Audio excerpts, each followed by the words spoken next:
Alright guys, welcome back to another episode of Grace Ace Attorney Chronicles. Last episode, we got into London, and we're gonna prove ourselves as a lawyer by helping a trial. And it turned out to be a murder trial, and we're in this pretty cool courtroom. And there's jurors, there's a prosecutor named Von Zeeks, and we just investigated a frickin' car. So yeah, this is very interesting. So let's continue. Yes, Great Britain is simply extraordinary. I can help myself by giving that omnibus a thorough examination, seeing as it's here. Let us continue with the proceedings then. Your cross-examination, counsel. Pray don't expect this Nipponese straight to understand the intricacies of British courts' cross-examination rights. Nipponese. Alright, my first cross-examination in a British court.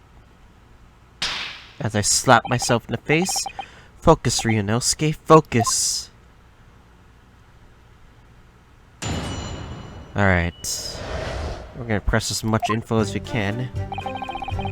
It was the last bus of the evening, so I had a few customers I remember well.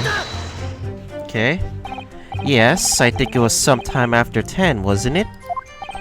Oh yes, sir, that's right, sir. In fact, it was freezing, in fact.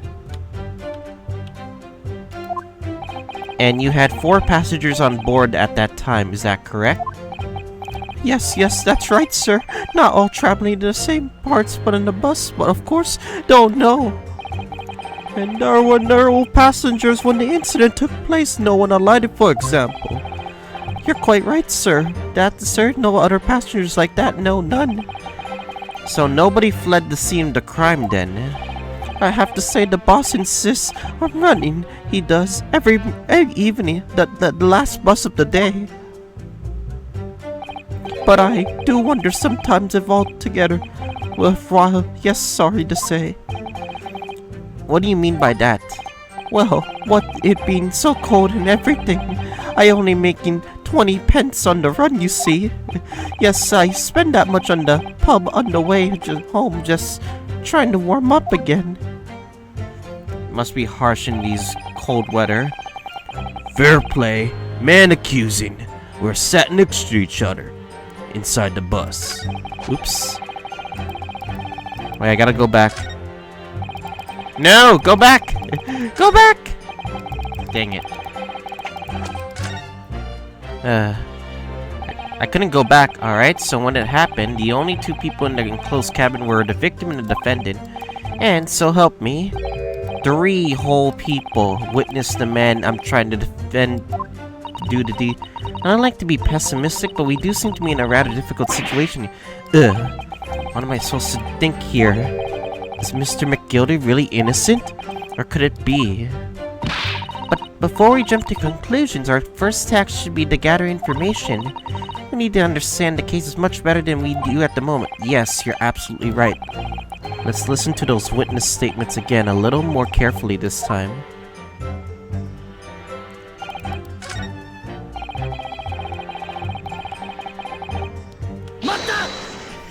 I forgot what voice I gave that guy, and he saw them through the skylight in the roof of the carriage.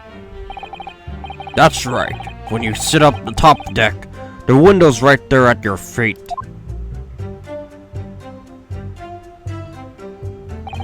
There was a lamp on the inside, so I had a pretty good view. The 2 of them were wearing hats, and I couldn't make out exactly their faces. But there's not a shred of doubt in my mind that it was Mr. McGildy. How can you be so sure? Well, how can I put it politely? Mr. McGildy is a gentleman of rather small stature. Could have mistaken him for anyone else. Let's not forget, that's when the vehicle came to a halt. The only people inside the closed cabin were the deceased Mr. Mason and Mr. McGildy. There's no room for doubt here. I really wish there was. Then out of the blue, the accused just reached over and plunged the knife right into his guts. You actually saw the exact moment it happened? Didn't I already testify to that? Or are fair income hardworking city bankers not considered trustworthy these days? Oh, no. I didn't mean that.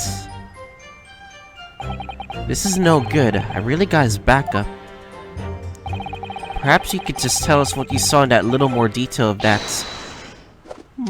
My lord. Juror number 3. What's the meaning of this? My mind is made up, my lord. Completely and utterly made up. Made up about what? I don't like stinking rich, never have. But I was always up to something. There's after shouldn't be. Every one of them. And that little leprechaun of a man is no exception. Well, he can't fool me. What? He's casting his vote already? Gee, there's no point wasting time listening to any more of this. That's my opinion on the matter anyway. Hold it. That is precisely what I was about to say. As the foreman of the jury, it's my duty to set a good example for my fellow jurors. Well, that's not good. What is happening here? Let me see. Yes, it seems that that's how the members of the jury give their verdicts. With fire? Apparently, yes. White for innocent, black for guilty. As the 6 members of the jury make up their minds about the case, one by one they cast a ball of fire into the great scales of justice. So a moment ago, it's like the scales of conviction in Project Triangle strategy. So if those enormous scales fall completely to the black side, does that mean... Let's do our very best to make sure that doesn't happen. Now I'm even more worried than I was before. Very well. The counsel acknowledges the change in the jury's stance. Counsel for the defense, please continue with your cross-examination. This is a nightmare. Well, I guess pressing that info shows. That's right, he stabbed and I screamed. I did. I couldn't help it. He stabbed him, you say? And you were sitting up on the roof deck, were you? Yes, that's right, sir. I was up on the roof seats. I remember seeing the little gent sitting next to the fellow that was stabbed. I've been thinking about a new hat design, you see. So I was just gazing absent-mindedly around. But then I happened to look down through the skylight. It was sticking right from his belly, that huge great knife. A grim sight indeed. That didn't help me at all. The jurors feel like the jury look like they're even more convinced my client did it than they were before. It appears that made everyone even more dubious that Mr. McGilda is telling the truth. If only we had some evidence to counter their suspicions. Mr. First. Oh, yes, sir? Is this the knife you saw? Oh, good grief, yes, that's it. That very one, sir. Wait, is that... Yes, counsel. This is the blade that was driven into my victim's belly like a stake through the heart. That is a blade of considerable size, counsel. It is, and furthermore, the scabbard of emblazoned prominently with a certain initial. The letter M, which seems oddly familiar. Please, no. M for Magnus, perhaps, or McGilded. Possibly, take your pick. It seems this particular big name in London made a magnificent mistake. Higari? But there are M's everywhere. Yes! Like in Mason! Objection. This blade is far too extravagant for a poor brickmaker to have owned. No, this weapon of murder almost certainly belongs to the accused. Not conclusive, but certainly compelling, counsel. The murder weapon has been entered into the court record. I might as well look at this. My lord, if you forgive the interruption. Juror number 2, go on. Mr. McGill is a pillar of society and a gentleman's word is to be sacrosanct. However, those of us in service know we must accept hard truths. Wait, what are you about to do? Dispose of the rubbish. What? No! No! 3 votes to 0! No! I don't wish to cause offense, but I do like to eradicate all traces of filth and grime.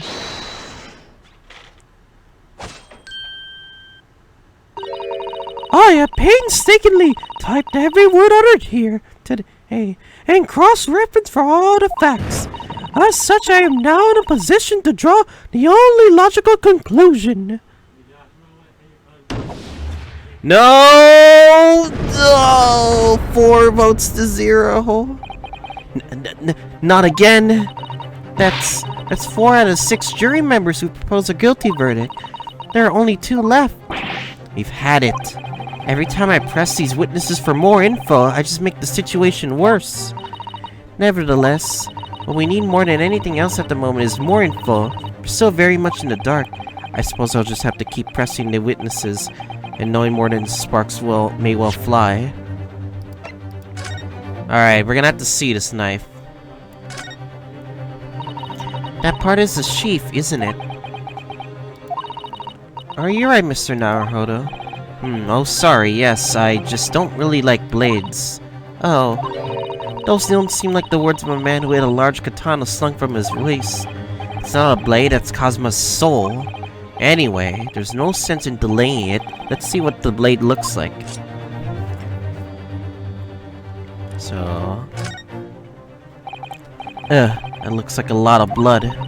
Surely is blood, the victim's. An Englishman's blood looks like a Japanese man's blood. Did you think it wouldn't? Sorry, it's just that we've only just arrived here in Great Britain. I'm finding it a little hard to adjust. Yes, I do understand. What's up with my mic? Sorry, guys. I don't know why my mic was like that. I feel like there should be more to this knife, no? In order, letter M, undoubtedly Mr. Magnus McGilded's initial. It's beautifully gilded too. It must be pretty valuable, I should think. Ah, what is it? Look at this M. You turn it upside down, it becomes a W! This could change everything! A W? Yes, this is one of those, you know, turnabout cases, I'm sure of it. Are we really to believe that the M is actually a W? Something wrong, Jared? Who's the handyman? Oh, I could pause my recording. I'm afraid I don't know at all, but what I'm sure is that this is an M.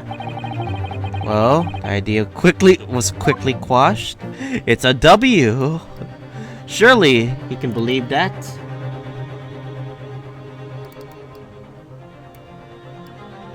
Is there anything else I should know? Well, all the bad info points to the fact that he did it. So this is very bad. Suppose I'll just keep pressing witness and make sparks may fly. Unless you can have help to uncover something that will give us a way to fight back. But alright, I'll keep trying. Can't give up. I just need to keep calm and listen to the witnesses' statements again. As I soon heard the scream, I stopped my bus, and then I saw it too. What exactly did you see? Oh, well, sir, that would be the passenger, sir. Yes, collapsed on the floor he was. By the passenger, obviously you are referring to the victim. Mr. Mason, the brickmaker. And then the other passenger had that knife in his hand like this. By the other passenger, obviously referring to the accused, Mr. Agnes McGilded. And then he plunged it down like this, stabbing the other passenger in the belly. What? My lord, I wish to speak. Yes, sure, number 5. Do I take it that you too? As the master of London Guild of Coachmen, the idea of murder being committed in one of these cities' carriages is utterly abhorrent to me. It wouldn't be right to make a decision before hearing all the facts, though, I said to myself. But I've heard enough now. The horse has bolted, as they say. No, please, just keep an open mind, little. Gee up now, Silverblade. The finish is in sight. 5 votes to 0. Not effing good. Ripple's a long-standing member of the guild, and I trust what the man says. Oh, thank you, sir. You're too kind, sir. This is too unkind, sir. Which now means that the 5 jurors agree to condemn this man. What about the last one?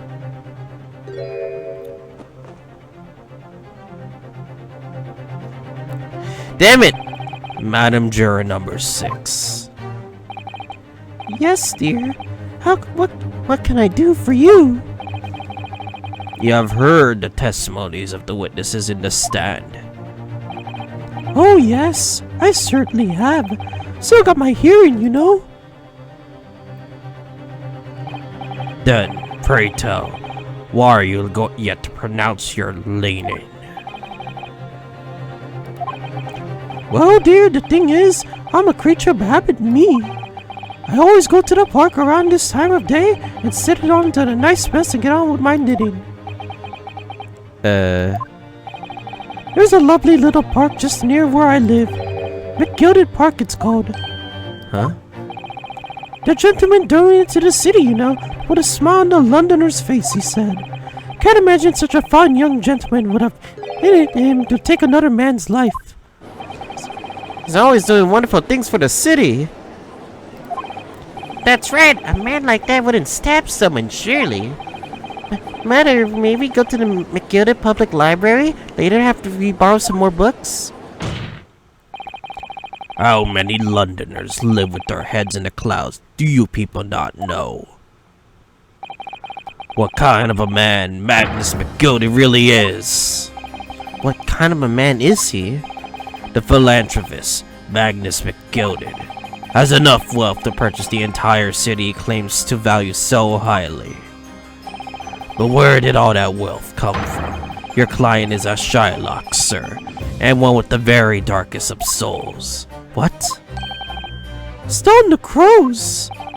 McGilded lends money at extortionate rates of interest, so his victims have no hope of repaying him. When they default, he takes possession of everything they owned. He is a vulture that preys on the weak. I've never had any mention of that before. Oh no! Your faculties haven't deserted you, I'm sure, madam. So this thought has not crossed your mind? Would a man wealthy enough to buy London entirely not have a carriage of his own? Huh? What possible reason could this man have had to make a use of a public omnibus service? You're not saying that... The victim, a poor brickmaker, had next to nothing to his name save considerable financial liability. It will come as no surprise that his creditor was the accused, Magnus McGilded. But let it also be known that the very day Mr. Mason was killed, the final repayment day for his debts. Good gracious! The brickmaker was destitute. He had lost his house. He had not a shilling with which to repay his debts. And in the end, his pitiful soul had the very last thing he owned taken from him, his life. By the merciless philanthropist pretender, Magnus McGilded. I don't believe it.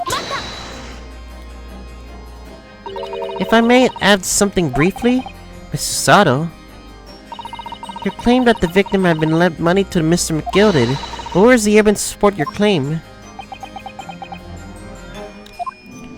Does he have evidence? He's pouring wine?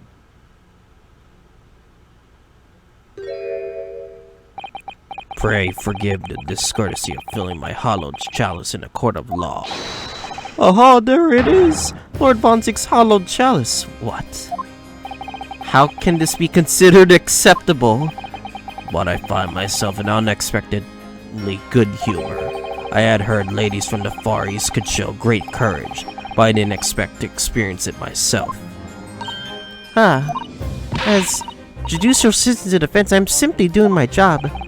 What a pity that your display of courage is in vain. This is the debtor's ledger, which details all monies loaned by the accused. You'll find the victim's name clearly recorded inside. Oh. Allow me to present this ledger as evidence. And pray forgive the discourtesy of raising my chalice in a toast to ignominious at the same time. Oh, marvelous toast, Counsel. I will gladly accept this new evidence.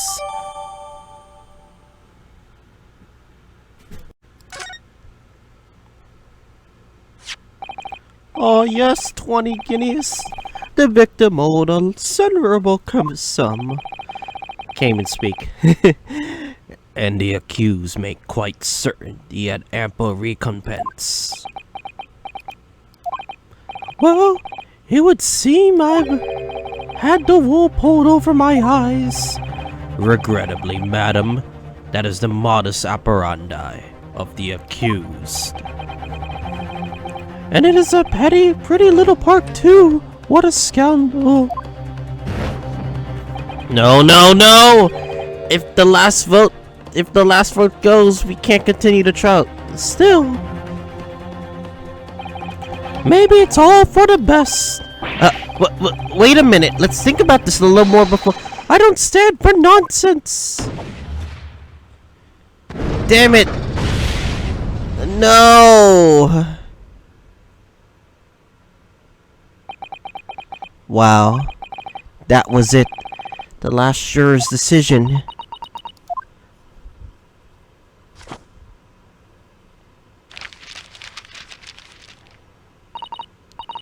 According to the Encyclopedia British Law, let me see for a second. Hold up a second. Let's check the debtor's ledger. This portfolio must contain all sorts of secrets of London's gentry. Oh dear, you don't think we really ought to look inside? Well, it's not as though we know any of London's gentry personally, is it? Apart from our great detective friend, perhaps? Actually, I wonder. I assure you, we will not find Mr. Sholm's name inside. Well, let's see what we find.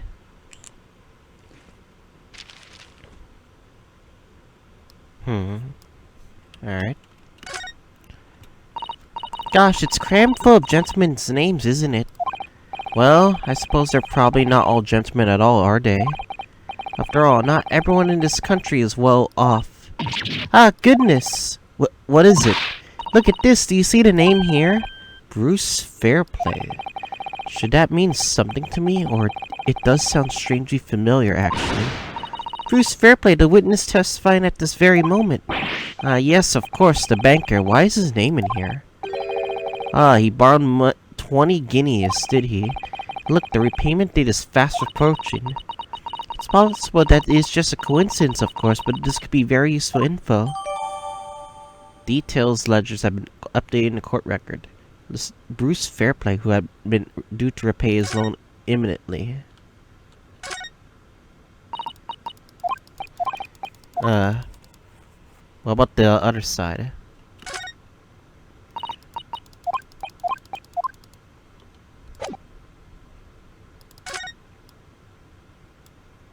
Is there nothing else? Maybe we can try to, like, show off evidence. When all members of the jury have concluded that the defendant is guilty, court proceedings are suspended, and the presiding judge will deliver the final verdict and sentence. That's what it says here. Huh. The final verdict. It's over then. Oh. There's a footnote, though.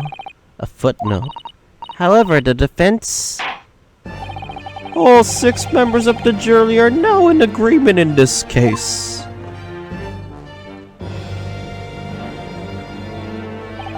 Allow me to convey my respect for your swift and righteous decision.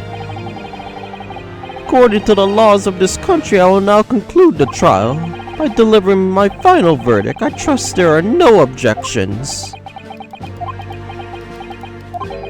Mr. Sato, just tell me one thing. Oh, yes. You're in the middle of saying something before. The footnote in your Encyclopedia of British Law, however, the defense. What did it say next? Oh, yes, of course. One moment. When all members of the jury have concluded that the defendant is guilty, court proceedings are suspended, and the presiding judge will deliver the final verdict and sentence. And the footnote says, however, the defense has the right to demand a summation examination of the jurors at this point. We're getting a summation examination? Summation examination? A summation examination? From which century has that tome you have there been resurrected?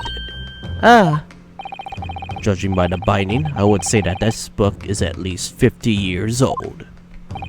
And any modern text of British law wouldn't give such an antiquated procedure of a mention. It's a relic, long forgotten, certainly no longer practiced. So, you are out of luck. Oh. What even is it, Mr. Sato? This so-called summation examination? Oh, one moment and I'll read about it. Yes, that book has everything. You would demand the right to procedure before you even understand what it entails. Typical Nipponese. Alright, Mr. Naru, I think I understand. It seems that under this procedure, we would be able to appeal to the members of the jury. To do what exactly? Appeal to them to change their leaning to and reverse their decisions. And then it says here that if successful, the proceedings of the trial must be resumed. Make them reverse their decisions? Oh, yes, in times gone by, barristers would use a summation examination to attempt to influence the jury's decision. And that procedure has become something of a formality with no practical benefit, really. So it rather fell out of use. I wonder why. Because it was devoid of purpose. Changing just one member of the jury's mind would be hard enough, let alone several. No self-respecting defense barrister would even assert his right to try in his day and age. Still, I don't see any mention of the procedure actually being formally revoked. What are you suggesting? I'm suggesting that although it may seem antiquated and largely forgotten, it isn't yet extinct. What do you think, Mr. Naruhodo? A summation examination, our last possible option. Do we assert the right to carry it out, or admit defeat? Let's assert our right, goddammit! The defense wishes to assert its right to a summation examination, my lord. London is the capital city of the most powerful nation on earth. We have a duty to the world exemplified the very highest standards of judicial procedure. Summation examinations are an embarrassment that should remain buried. But if it's alright, it's alright. I believe it could prove vital in this trial. The defense's petition is perfectly valid. The court will proceed with the summation examination. This is madness. Foreman, are you and the remainder of the jury ready? Well, I'm not. There was no mention of this in the letter I received, you see, so. All members of the jury will be asked to explain on what grounds they have reached their decision. On what grounds? You must all justify your decisions and explain why I believe the defendant to be guilty. Well, my lord, you're rather putting us on the spot. This is most irregular. No mention of this was made of this before. I don't really hold with all this justifying lark. That seems to have thrown the jurors off. Seems none of them have experienced this before. Alright then, the Summation Examination. A defense procedure no practicing lawyer has attempted for years, is it? Well, just maybe. It might be the opportunity you've been looking for to turn this trial around. So be it then. Ladies and gentlemen of the jury, the court hereby calls upon you to state the grounds in which you find the defendant Magnus McGilded guilty of most serious crime. Judicial findings. The juror's contention. There was no one else inside the carriage at the time, so it must have been him. I trust the driver. He has an excellent memory, it seems.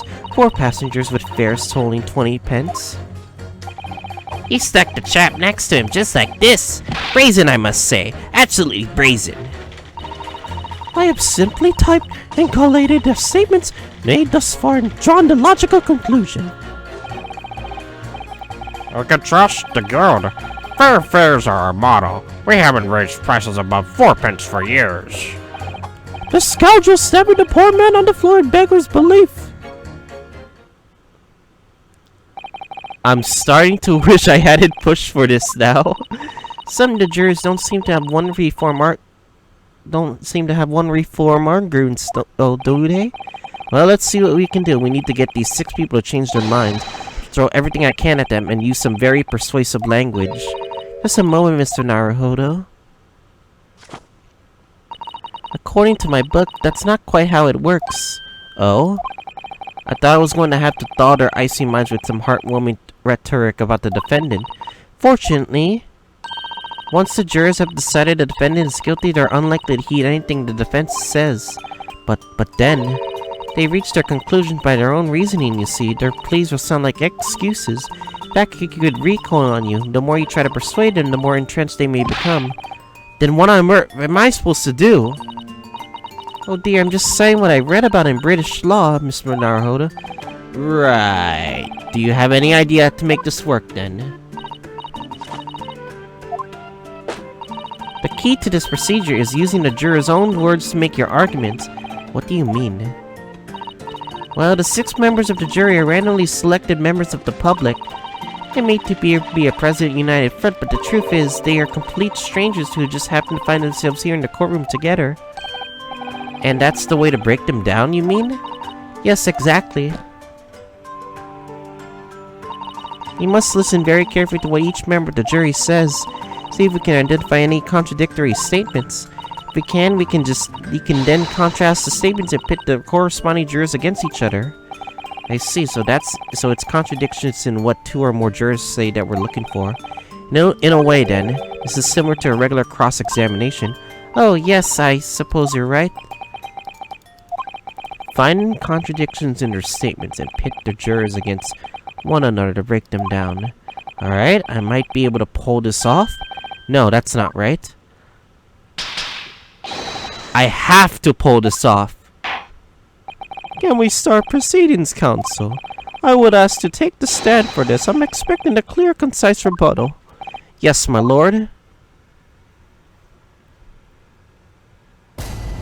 Jury examination.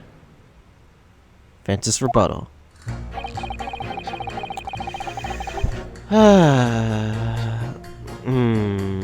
I can't press them. If I press them...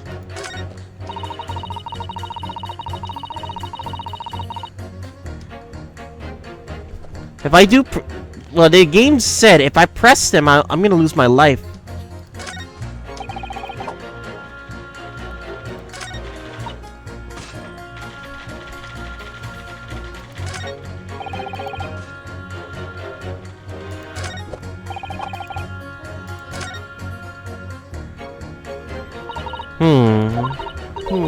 So we need to find 2 jurors with contradictory statements and pit them against each other?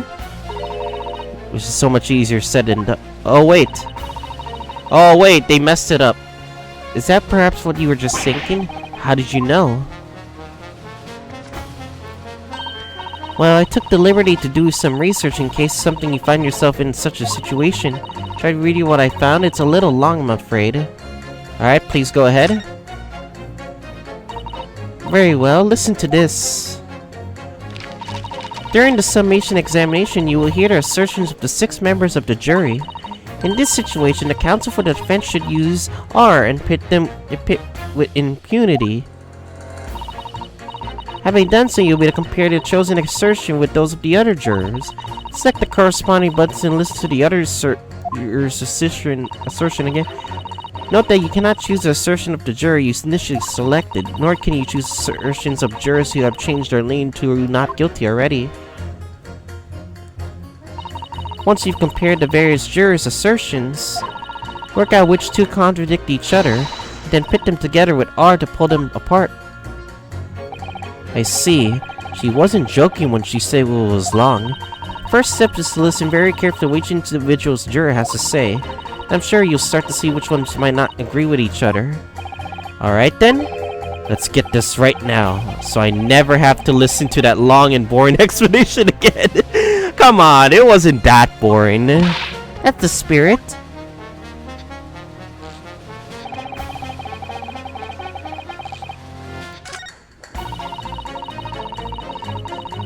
Trusted.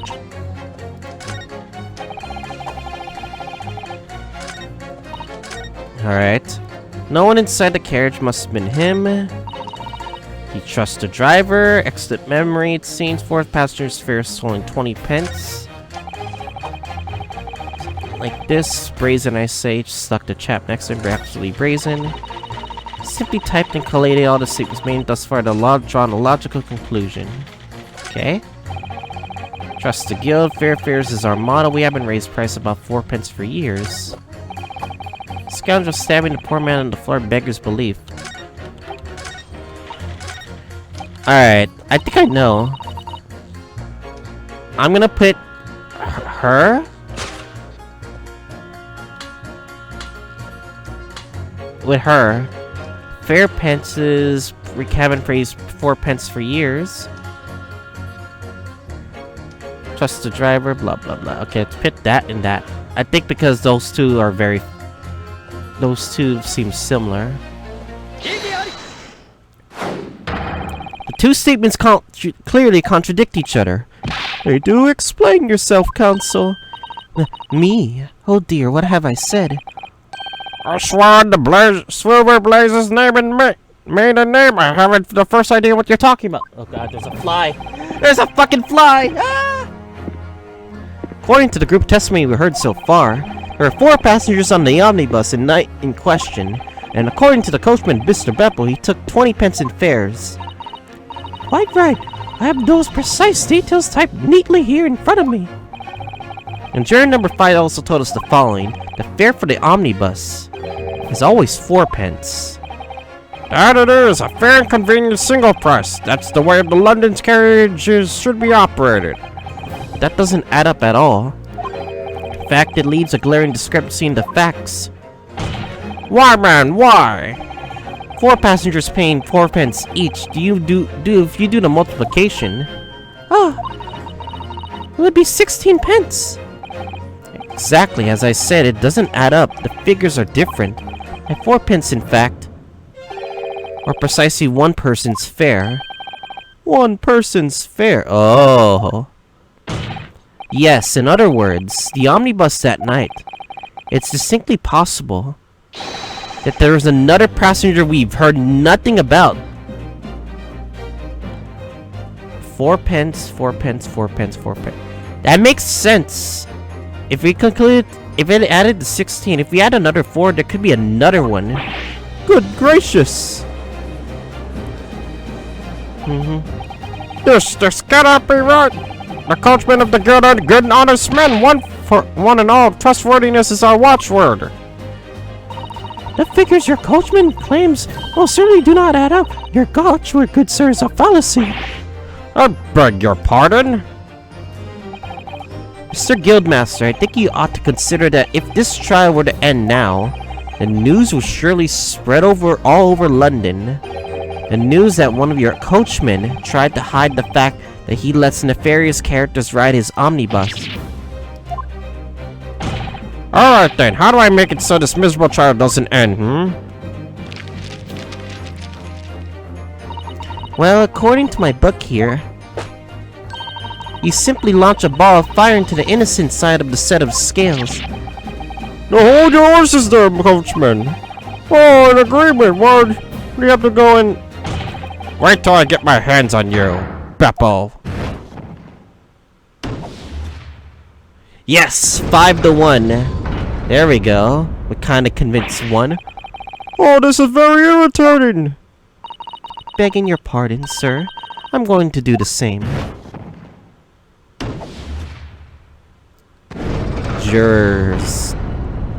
It's 4-2. For the love of Mike, not you as well. Penny can be different between the smile and a tear, after all. I certainly can't put my trust in someone who doesn't follow my exacting standards in financial matters. Oh, really? I, for one, think it's only proper that we're here. No witnesses again. Oh, well done, Mr. Naruhodo. You did it. If we can manage to change 2 more jurors' minds, we get forced to try to continue. 2 more, actually. There is something else that's been bothering me about a couple of their assertions. Then that's where you must strike then next. So I need to put 2 more jurors against each other and show there's a contradiction in their Exactly. You can do it. Well, the scales of justice have shifted, but they still weigh heavy on the side of guilt. Counsel, you have the floor again. Continue with your examination. Changing my leaning to innocent, I'd like to hear the slipshod bookkeeper has to say for himself.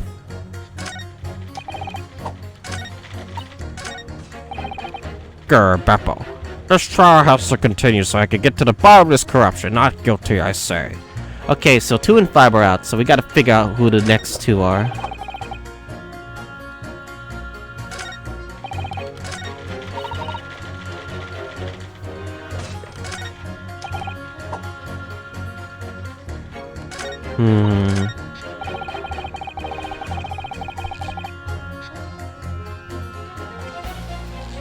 I think it. Okay, so 3 thinks.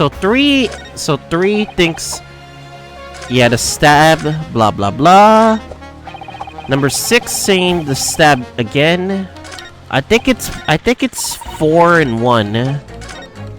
I'm entitled to believe 4 and 1, but I don't know.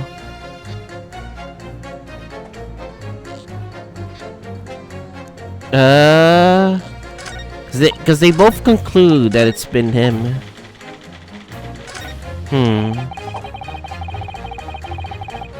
But I think it could be 3 and 6. Stab the chap next to him like this. And then stab the poor man in the full horror begs belief. The way they're saying is that there's 2 different kinds of stabbings for 3 and 6. Alright, I'm gonna pick 3 and 6, see if that works. I hopefully don't, like, mess this up. Alright.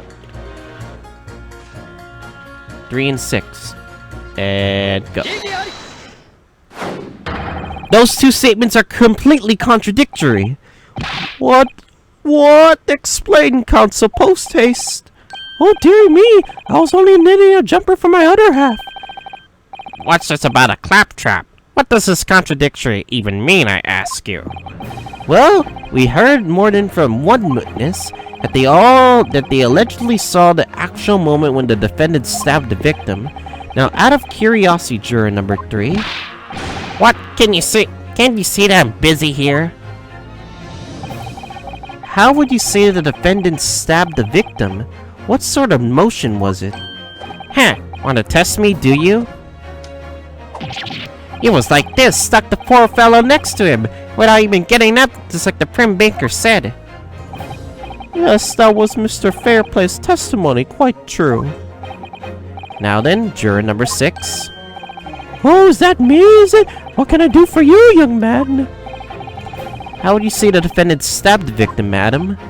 Oh, well, dear, as far as I understand it, It was like this. He stabbed the poor man after he collapsed on the floor. The coachman said so. Now don't move.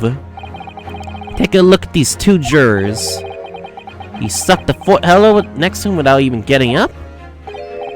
And he stabbed the poor man after he collapsed on the floor. Whoa, I never dare. They're stabbing in totally different directions. Yeah, for some odd reason. Why do they think of the real cause of death in totally different stabbings? Which one's the real one? What? Bless my stitches, what a muddle. What's this tells us? Is that there's a strong possibility that one of the witnesses isn't telling the truth. Oh! Oh my, why the dickens would they lie? I don't know that yet, but what I do know is that if the trial ends at this point, we may never find out, and we may never know the real truth. Ladies and gentlemen of the jury, can you really let that happen in all good conscience? Lies, you said, oh dearie me. I can't abide people telling lies. 3-3. Not bad. The scales. I don't believe it. The scales of conviction. Right. Now hear this, my fellow jurors. I warn you. You cannot listen to this man. Look at him in his black suit. He's clearly some devious Eastern sorcerer using magic on us all.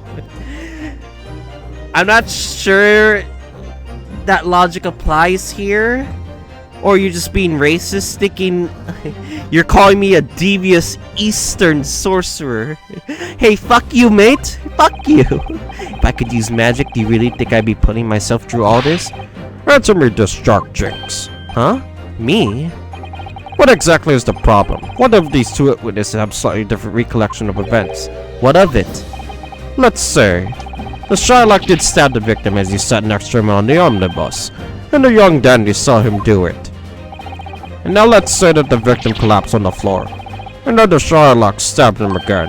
When the old lady saw him do it, well, let's just say it didn't happen like that, Who are you calling a dandy, sir? Why should I take this knife to you? Who are you calling old? Why? I should take this needle to you. They're ready to kill each other now. But could the foreman of the jury be right? Did the two witnesses see two different moments of the same crime?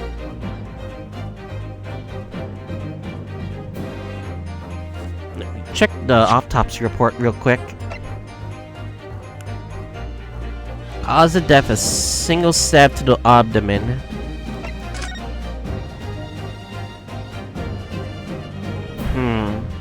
It does seem like it would be next to him probably, but not downwards. That'd be awkward if it was downwards. Nah, it's not out. It's out of the question. Unfortunately, Mr. Foreman. What is it, you Dark Jinx? Come out with it. What are you suggesting is impossible? It's out of the question. What are you talking about, man? What could you possibly say that? You do realize I'm only doing my job. As foreman of the jury, I have a responsibility to steer everyone in the right direction. So where's your evidence, man? That's what we want to see. I say the two witnesses saw two different moments of the same crime. If this say it's out of the question, show me some proof. Alright. It looks like the only way I'm going to convince him is to present him with something he can't dismiss. Something beautiful, hard evidence, as you wish. What? I'll give you proof. It's out of the question that these two witnesses saw two different moments of the same crime as proven by the autopsy report. One, because if there were two instances, there'd be different autopsy reports, but we only got like one possibility of the autopsy reports. If there was a second if there was an updated autopsy report, then maybe. But this is the current autopsy report we have. This is the victim's autopsy report. According to what's written here, Mr. Mason was stabbed in the abdomen only once. Only once? It's quite simple. The victim was stabbed precisely one time. Which means that these witnesses can't possibly have seen it happen 2 different times. Alright, I concede defeat.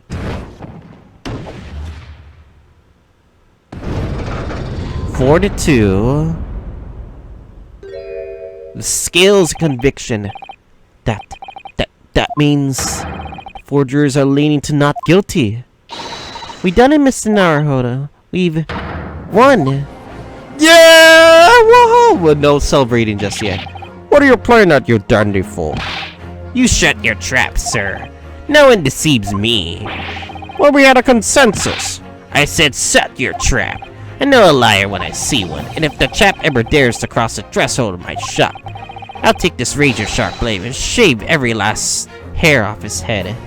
Ew, don't lick the blade. That's gross, dude. Ew, that's gross. Please tell me he's a barber. On a quite remarkable turn of events, the defense's summation examination has flipped the balance of the scales of justice. The jurors now stand at 2 for guilty and 4 for not guilty. Accordingly, there is no longer a large enough majority among the jury for me to abdicate, and the trial must continue. I hereby ask the defense, prosecution, and witnesses to return to their places. I call upon you to continue to pursue the truth. Not bad, eh? So, Lord Von Zeeks, continue to substantiate the case for the prosecution, if you please. Is he really gonna pour more wine?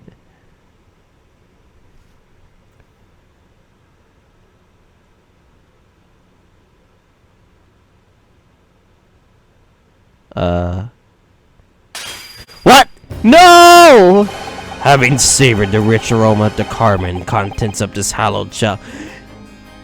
That was expensive wine! You can't just break your own glass! Oh, the horror. That was like hundreds of dollars worth of money on that wine glass, Pepe hens. It may seem crash to crush it to dust. Pray forgive the discourtesy. Lord Von Zeeks. Is it cold in here, or is it just me? As your antiquated tome no doubt says, the prosecution may not speak during summation examination, so I honor the deathly silence and listen to the charade. It seems I overestimated the intelligence of the jury. Oof. Oof. Oof. Well, no matter. There is nothing so hard to prove as self-evident truth, it would seem. No, and why else would we grace the courtroom with our presence after all? So, let us proceed to the next round of battle. What? He took off his cape. Bring forth the witnesses once more. 3 witnesses. The question is, witnesses, I trust you heard the summation examination we just had to endure. Oh, yes, sir. That I did, sir. Of course, I heard it. Oh, yes, sir, I heard it. You, sir, on the end of Coachman, I believe it's Beppo. Oh, yes, sir, my lord, sir. If it transpires that you're in your previous testimony, that you were attempting to reveal the presence of a filth passenger on your omnibus, you will be found guilty of perjury. You are advised to hear that in mind, sir. Perjury? Who could possibly do perjury in this trial? Well, we got him, sir. But oh mio Dio, Now then, witnesses, I hereby call on to testify to court again. You explained the various misgivings brought to attention by the defense's summation examination.